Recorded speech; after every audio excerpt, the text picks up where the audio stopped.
This is Mac from Invest in People, Not War. This is a video about Rob Thomson's position on community safety. As we're heading into an election, I think it's important to remind ourselves of the position of individual councillors on different issues. Much of their activity happens in the dark, so we don't always know what they think about certain issues, but sometimes we do get statements that or lack thereof, which give us a sense of what's going on. So this video will use the council meeting from June 2020, where policing and community safety was discussed at length to understand Councillor Thomson's position on what makes communities safe. In June of 2020, there was a rally in Barrie of over 1,000 people who were calling for racial justice. Following that rally, Councillor Aylwin brought a motion before Barrie City Council, and I will let him give his account of the rally and then his description of what he felt would be a good way forward to improve the community's safety. We've seen the largest rally in our modern history, or maybe ever, calling for justice for Black lives and demanding concrete action to tackle systemic racism and to improve our communities. And we've seen just over this past weekend, hundreds of people engage in our online suggestion platform, User Voice, on a call to reduce the police budget by 10% in 2021. And this may be the fastest that a suggestion has reached the required threshold to be considered by council. So there's clearly a desire in the community for action on this front.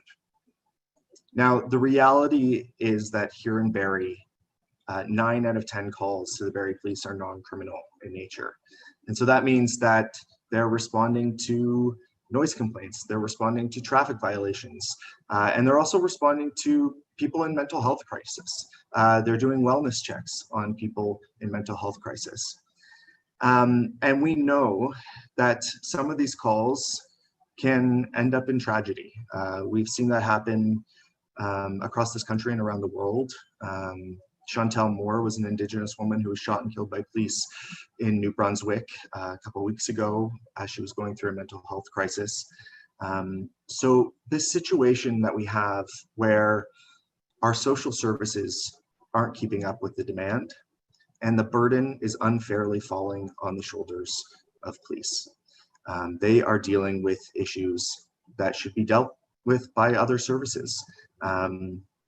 So what people are asking is whether we should rethink that, whether we should have an armed officer responding to these calls in the first place. Instead, we could have more robust social services, invest in the root causes of some of these issues that we see in our community. Here in Barrie, we're facing a homelessness and housing affordability crisis. We're facing an opioid overdose crisis. And now we're facing a global pandemic and an economic crisis as a result of that pandemic. And so what I'm proposing here is not a service cut, it's a shift in how we spend our budget to prioritize addressing the root causes, be smarter about how we invest in our communities, get upstream to prevent people from falling through the cracks in the first place, because it's not good for the people in our community who are suffering, and it's not good for the police officers involved either. These issues should be dealt with in a more compassionate and supportive way. Concretely, Aylwin proposed 3 measures.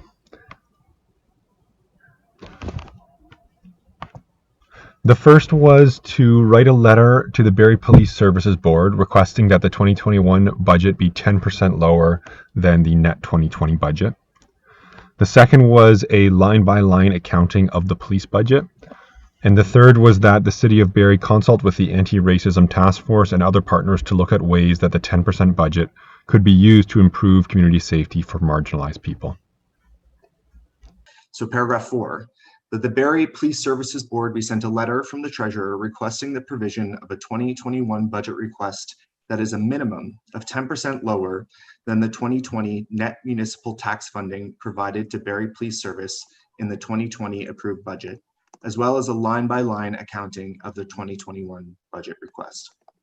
And then paragraph 5, that city staff be directed to consult with the Anti-Racism Task Force, the County of Simcoe, and the Community Safety and Wellbeing Committee, as well as the broader community, and report back to General Committee as part of the 2021 business plan and budget process regarding expenditures that could enhance resiliency in marginalized communities through the reallocation of the 10% reduction in the Barrie Police Services budget as described in paragraph 4, including but not limited to potential investments in community-led alternatives to policing and the criminal justice system, anti-racism education, affordable housing, social and community services, skills training, and employment counseling, and food security. Councillor Rietma responded to Councillor Aylwin. Councillor Thomson responded, and I will play that now. Through you, Mayor Lehman, to the mover of the motion. Councillor Aylwin, are you aware of the percentage of salary and benefits that belong to the police budget? I am. So can you tell me what a 10% reduction in their budget would result in cutting to police officers? How many? Are you aware? Thanks for the question. And then that's exactly the purpose of this motion, is to get that information from the body that governs the Barrie Police Service, which is the Barrie Police Services Board. As you may know, under the Police Services Act, a municipal council is not able to go line by line through the budget and decide where the police services spends their money or not. That is up to the Police Services Board to do so. We can request a line by line accounting, but we cannot make decisions based on that budget line by line. So that's why my motion is worded this way, is to request that the Barrie Police Services Board show us what that scenario looks like. I think we deserve to have that information in front of us so we can make the best decision possible come the fall during budget deliberations. Thanks for the answer, but what I'm saying is you've moved the motion for a 10% reduction in the budget. So I asked you, do you know the percentage of salaries? And you said yes, but can you tell me what it is? I believe it's upwards of 80%. It's a huge portion of the budget. So I recognize it will be a challenge, which is why I'm asking the Barrie Police Services Board to dig into it, make a good faith effort to tell us what that scenario could look like and present that to us in the fall. So it's actually 92%. So a 10% reduction. Do you know how many officers that would mean to remove from the service? So boots on the ground, do you know how many officers we'd lose in our force? Of 241 sworn officers, and we're already low cop to pop ratio. So do you know how many reduced officers we would remove from our force with a 10% reduction? Thanks for the question, Councillor Thomson. As you know, I'm not on the Barrie Police Services Board. And as I mentioned earlier, City Council does not have the legislative authority to go line by line through the Barrie Police Services budget. However, you do sit on the board. So you tell us, how many officers would a 10% reduction result in losing? So I actually think it's very reckless that you brought this motion forward without this knowledge. I might sit on the board, but the chief would gladly give you the information if you'd have researched it prior to putting this motion forward. So I find it very reckless. It's actually 35 officers that we would lose. And I don't know about you, but my residents in Ward 5 are asking for more patrol, more officers downtown, not removing 35.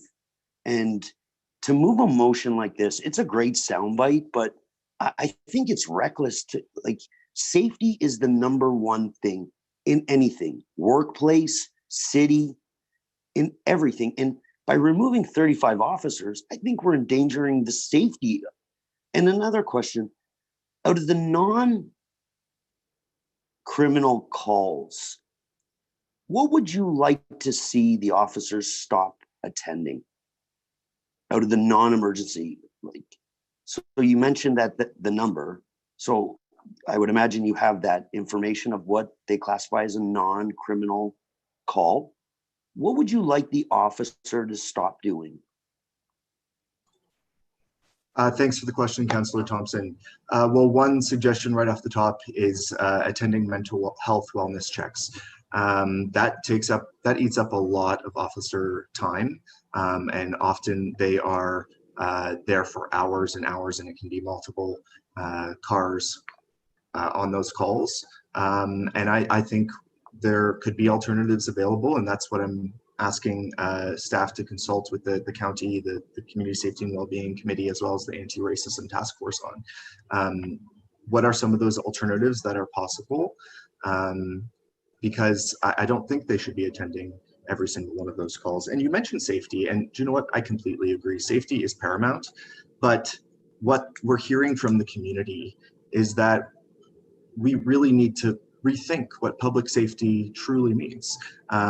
Is public safety someone having a safe, secure, affordable place to call home so that they're not living out on the street? I would say yes. Is public safety having adequate mental health services that are accessible to everyone when they need them, when they're in crisis? I would say that's public safety, absolutely. So this is really the conversation that's happening locally and around the world, is redefining public safety as a broader, more holistic view of public safety. And I've actually seen some research that shows there isn't a correlation between the number of police officers and the amount of crime in a community. So, police are there to police crime. They're not necessarily there to prevent crime. And that's the conversation here. We need to shift our funding priorities to prevention rather than just to reactive policing. But I appreciate the questions. And later in the meeting, Councillor Thomson described his vision for a police officer on every corner in downtown Barrie. I can't support this motion because I really feel that it reduces boots on the ground, and I'm not hearing less boots on the ground. And I know one man feels safe, or the measure of safety is totally by perspective. But I'll tell you right now, if you put 40 officers in bright yellow shirts downtown, the perception of downtown would be a lot safer. Not that it would be, but it would be a lot safer if we had 40 officers downtown at every corner, talking with people. So I just cannot look at 35 officers leaving our force. And predictably, Council voted down the proposed amendment. And since 2020, the police budget has continued to swell. Currently, we are at 78 million and counting, representing about 1/5 of municipal expenditures.